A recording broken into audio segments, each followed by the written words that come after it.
पडला नाही त्यांना हातात घेऊन मला नोकरी ठेवा तुमच्याकडे चला ओके हो काम कर काहीतरी घोषणाबाजी करा ना गोष्ट हो मॅडम राहणार उभं इथं हे आणि तुमच्या भाषेत सांग ना संजय भाऊ तुम आगे बढ़ो हम तुम्हारे साथ हैं संजय भाऊ तुम आगे बढ़ो हम तुम्हारे साथ हैं संजय भाऊ राठोड यांना मंत्रिमंडळामध्ये घ्यायलाच पाहिजे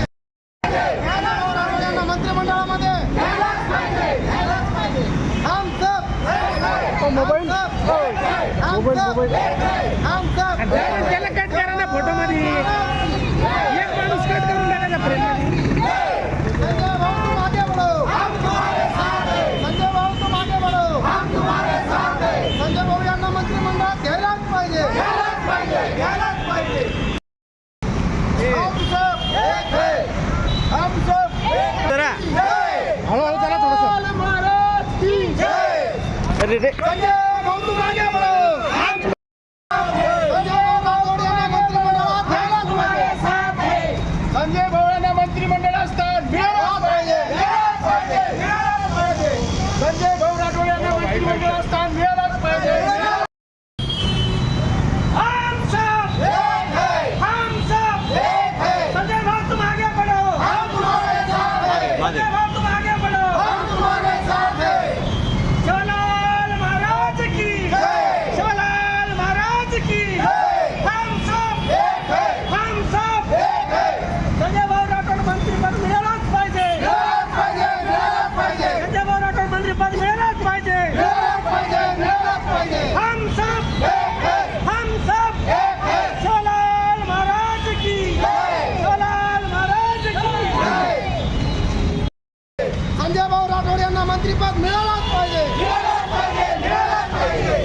हम सब एक है हम सब एक है हम सब एक है हम सब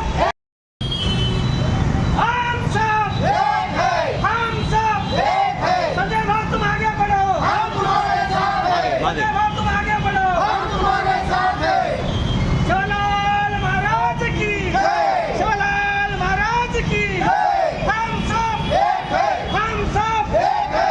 संजय भाऊ राठोड मंत्रिपद मिळालंच पाहिजे मिळालंच पाहिजे संजय भाऊ राठोड मंत्रिपद मिळालंच पाहिजे मिळालंच पाहिजे हम सब एक है हम सब एक है शिवलाल महाराज की जय शिवलाल महाराज की जवळपास तुमच्या माध्यमातून मीडियाच्या माध्यमातून आपण बघत आलेलो आहे की संजय भाऊ यांना मंत्रिमंडळातून डावलण्याचा प्रयत्न हा दिसून येत आहे. कारण की सांगताय की प्रशस्तीपत्रातून नापास म्हणजे एवढ्या मोठ्या काम करणाऱ्या नेत्याला तुम्ही नापास हा शब्द वापरताय आणि नापास करता कसे? कारण की संजय भाऊ राठोड हे बंजारा समाजाचे आज एवढे मोठे नेतृत्व आहे ज्यांनी बंजारा समाजाला एवढा मोठा न्याय दिलेला आहे. तसेच ते महायुतीसोबत आहेत आणि तुम्ही बघत आलेला आहात की ते सगळं शिवसेनेमध्ये त्यांनी पूर्ण आयुष्य त्यांचं प्राणपणाला लावलेलं आहे. आणि जो माणूस 5व्यांदा निवडून येतो तोही लाखोच्या संख्येमध्ये निवडून येतो, जो लोकनेता ठरला जातो, जो राज्यनेता ठरला जातो, त्या माणसाला तुम्ही मंत्रिमंडळातून डावलताय म्हणजे 100% तुम्ही बंजारा समाजाला डावलताय असं दिसून येतं. आणि संजय भाऊ राठोड हे एक एवढं मोठं नेतृत्व आहे, एवढं मोठं आज व्यक्तिमत्व आहे, महाराष्ट्रभर त्यांचं कार्य आहे. आणि तुम्ही आतापर्यंत होऊन गेलेल्या जेवढे त्यांचे मंत्रिपद असतील, जेवढे त्यांना ज्या ज्या पदावर त्यांनी आज कार्यरत केलेले आहेत, मग मृत जलसंपदा मंत्री असेल, वन मंत्री असेल, या प्रत्येक मंत्रिपदाला त्यांनी न्याय दिलेला आहे. आणि महाराष्ट्रामध्ये त्यांनी कुठलाही जातीभेद न करता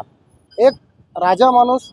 समाजामधलाच नाही तर इतर समाजासाठी सुद्धा, वंचित बहुजनांसाठी सुद्धा काम करणारे नेतृत्व म्हणजे संजय भाऊ राठोड. आणि कुठेतरी त्यांना डावलण्याचा प्रयत्न होतोय हे आम्हाला ज्यावेळेस कळतं, आम्ही नवनिर्माण बंजारा क्रांती सेनेच्या वतीनं आणि समाज बांधवांच्या वतीनं आज आम्ही अनवाणी पैदल रॅली, आमची पदयात्रा ही आम्ही क्रांती चौक ते सेवा वसंतराव नाईक चौक सिडको इथपर्यंत आम्ही ही करत आहोत. आमच्या महिला भगिनी सोबत आहेत, आमचे बंधू सगळे सोबत आहेत. आणि मीडियाच्या माध्यमातून एकच सांगू इच्छितो, महायुती सरकारला, BJP शासनाला, नरेंद्र मोदी साहेबांना आणि देवेंद्र फडणवीस साहेबांना की तुम्ही संजय भाऊ राठोड यांना मंत्रिमंडळात घ्यायलाच पाहिजे. घेतलं नाही तर याचा तुम्हाला उद्रेक हा महाराष्ट्रभर वेगळ्या पद्धतीनं दिसेल.